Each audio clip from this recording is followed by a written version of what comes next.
Today, we will be discussing the topic common mental health issues faced by university students. Today, we are joined by Gwen, who is a mental health practitioner down at Anxend. Gwen, thank you for joining us. Can you introduce yourself and tell us a bit about your background and the role you do at Anxend? Hello, thank you for having me. So I'm Gwenaelle. I am a mental health practitioner at Anxend. I lead the young adult program.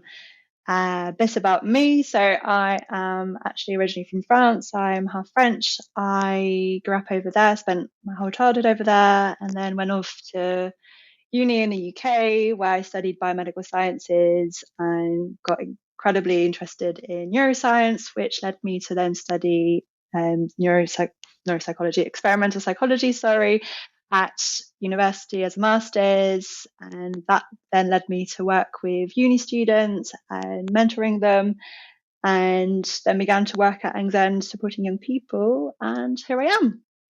I love it. I want to start off with this question. This is one of the most looked at questions on Google, and I know this is such a broad topic, but what are some of the most common mental health challenges that university students face today? Okay, so I think before I answer that, it's very important to say that mental health and mental health challenges are incredibly complex. So, kind of like we all have a unique life experience, we all have a unique experiencing in navigating our mental health and any challenges we might have. So, I think it's important to say that so no one feels unheard or unseen.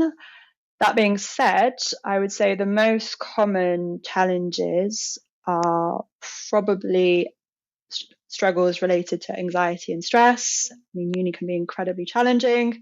And then also struggles surrounding low mood and depression are also incredibly common.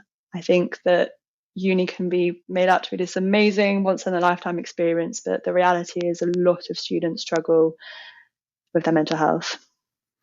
Yeah, that was amazing. I think one of the reasons why I didn't go to university, and Tom will know more about this than I do, but what part to play does exam stress and the pressures around the sort of academia side of things have to play on the students' well-being mentally?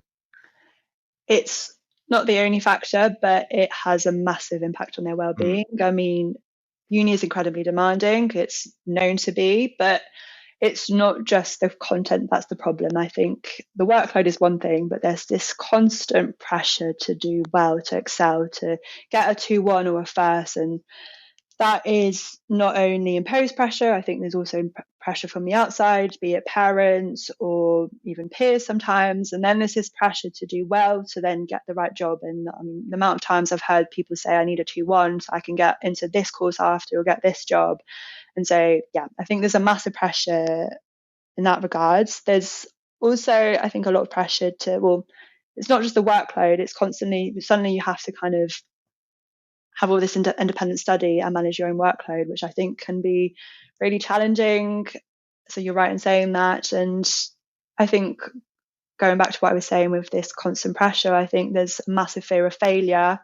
And a lot of the time that leads to feelings of inadequacy. And yeah, that can have a massive impact on people's mental health. So true. What also, I mean, touching on from what you just said, is the moving away from home aspect and forming new bonds and relationships. That's not really spoken about. Is it overlooked, do you think? It's massively overlooked, yeah. So as I said, I think the academic side of thing is one thing, but yeah, the move to uni is a massive adjustment. And I mean, really, there's two things to it. There's leaving home, and a lot of the time students will go from having, I don't think they might be really independent at home, but having a certain life at home, and all of a sudden there's this big jump where not only do you have to do this really demanding course and manage your own study, but you suddenly have to look after yourself and do your own food shop and your laundry. And it sounds really silly, but all of that together all at once when you're only 18 and 19 a lot of the time, and A lot. it's a lot. And then on top of that, with the move from home, there's also the social side of things. So as I was saying, there's this pressure at uni to have this time of your life and go out of the time and somehow still manage to do really well in your course, when in reality, uni is an incredibly lonely place, and a lot of students are really isolated and don't have this experience that is just seems to be portrayed everywhere. Completely agree. Completely agree. From your sort of experience going through uni and just what you've learned and what you teach people, what can students kind of do to sort of better navigate these social changes and challenges which they have at uni? So in terms of social challenges, I would say that firstly, take off this pressure to be having the time of your life. It's okay if you just want Agreed. to, yeah, if you're just there to do your course, or if you don't have that, it's fine. You don't have to have this. Yeah, just take away this illusion. The reality is, for example, I'm having a much better time as a graduate now than I did as a student, and I think that's the reality for a lot of students. So I think that's the first one. If you just want to do your course, that's okay. I mean, at the end of the day, you're paying for a course, so if you want to just get the grade, that's fine. Obviously, taking away what I was saying with all the pressure to do well, but I think that's one of them. That being said, I think that uni is still an incredible time to meet people and people, like-minded people. I think it's one of those times in life when people are really open to making friends, especially more than after uni. It seems to get a lot harder. So I would say think about who you are and what you like, and do things that try and find some activities, be it join societies that kind of meet your interest. And the reality is you don't have to be friends with the friends you made at freshers. I wish someone had told me that advice to just join. And no offense to friends I'd made at freshers, I still have some of them in my life. Sorry guys, but what I mean is it's just try and join as many societies or do things that interest you, and you will make friends, and especially with the people that are struggling to meet people. There are thousands of people at uni, and there will be people who are like you and want to be your friend and share interests with you. So that's it on the social side.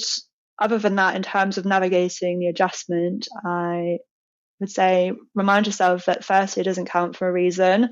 If you're really struggling to adjust to the academic side of things and looking after yourself side of things, that's okay. Just take it one step at a time.